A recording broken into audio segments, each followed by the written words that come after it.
আসন্ন জাতীয় ত্রয়োদশ সংসদ নির্বাচন 2026-এ কীভাবে আপনার ভোটার স্লিপ বা ভোটার নাম্বার বের করবেন। বন্ধুরা, এই কাজটি করার জন্য সরাসরি আমরা প্লে স্টোর থেকে একটা অ্যাপস ডাউনলোড করে নিব। সরাসরি আমি প্লে স্টোরে চলে আসলাম। প্লে স্টোরে আসার পর সার্চ বক্সে স্মার্ট ইলেকশন ম্যানেজমেন্ট বিডি লিখে সার্চ করতে হবে। তো আমি লিখে দিছি স্মার্ট লেখার সাথে সাথে দেখতে পাচ্ছেন স্মার্ট ইলেকশন ম্যানেজমেন্ট বিডি, এই অ্যাপসটা আমরা ইনস্টল করব। প্রথমেই দেখতে পাচ্ছেন স্মার্ট ইলেকশন ম্যানেজমেন্ট বিডি, আমরা এটা ইনস্টল করে নিব। আমি অলরেডি ইনস্টল করতে চলেছি। অলরেডি ইনস্টল হতে চলেছে, কয়েক সেকেন্ডের মধ্যে আমাদের এটা ইনস্টল কমপ্লিট হবে। ততক্ষণ পর্যন্ত অপেক্ষা করি। 13.36 MB অ্যাপসটি অলরেডি ইনস্টল হয়ে গেছে। এখন আমি ওপেন অপশনে প্রেস করব। ওপেন অপশনে প্রেস করার পর লোডিং হয়ে আপনাদের সামনে এরকম ইন্টারফেস শো আপ করবে। প্রথমেই দেখতে পাচ্ছেন স্মার্ট নির্বাচন ব্যবস্থাপনা বাংলাদেশ, ইংলিশ এবং বাংলা, অর্থাৎ আপনি আপনার ভাষা সিলেক্ট করুন।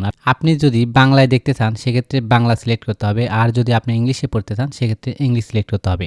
তো আমি ইংলিশে সিলেক্ট করলাম।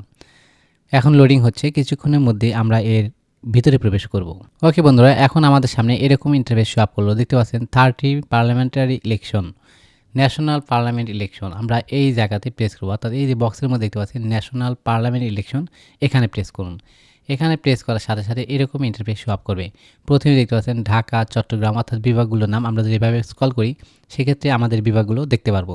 তো আমরা সরাসরি নিচের দিকে চলে আসবো। ডান পাশে দেখতে পাচ্ছেন ফাইন্ড এ ভোটিং সেন্টার, এই যে সার্চ আইকন দেখতে পাচ্ছেন ডান পাশে, এর উপরে প্রেস করুন। এখানে প্রেস করার পর এরকম ইন্টারফেস আপনাদের সামনে শো আপ করবে। এখানে দেখতে পাচ্ছেন NID number, inter NID number, এই বক্সে আমরা এনআইডি নাম্বার দিব। তো আমি আমার এনআইডি নাম্বার দিয়ে দিচ্ছি। আমার নিরাপত্তার সাথে নাম্বারটি হাইড করা থাকবে। বন্ধুরা, এর নিচে দেখতে পাচ্ছেন জন্ম তারিখ, ইন্টার ডেট অফ বার্থ, অর্থাৎ এই বক্সে আমরা জন্ম তারিখ দিব। তো এখানে আমি আমার জন্ম তারিখ দিয়ে দিচ্ছি। এখানে প্রেস করার পর এরকম ইন্টারফেস শো আপ করবে। প্রথমেই দেখতে পাচ্ছেন সানডে ফেব্রুয়ারি 8, অর্থাৎ ফেব্রুয়ারি মাসের 8 তারিখ, আজ সানডে, রবিবার।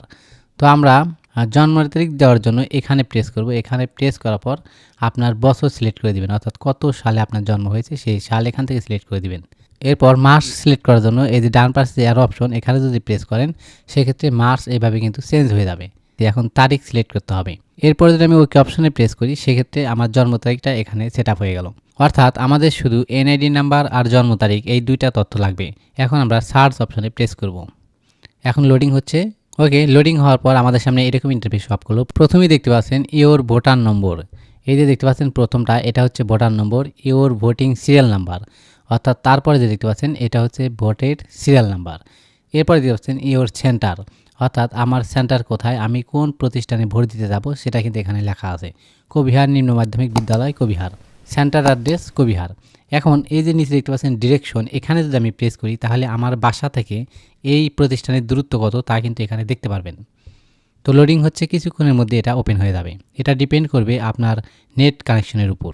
ওকে বন্ধুরা, এখন যে আলোর দেখতে পাচ্ছেন একটা বাল্বের মতো, এটা হচ্ছে আমার লোকেশন, অর্থাৎ আমি এই জায়গায় বর্তমানে আছি। আর আমার সেন্টারটা হবে এই যে লাল লোকেশন অপশন দেখতে পাচ্ছেন, এটা হচ্ছে সেন্টার, অর্থাৎ আমার যে বর্তমান অবস্থা এখান থেকে আমার সেন্টারের দূরত্ব 5 মিনিট।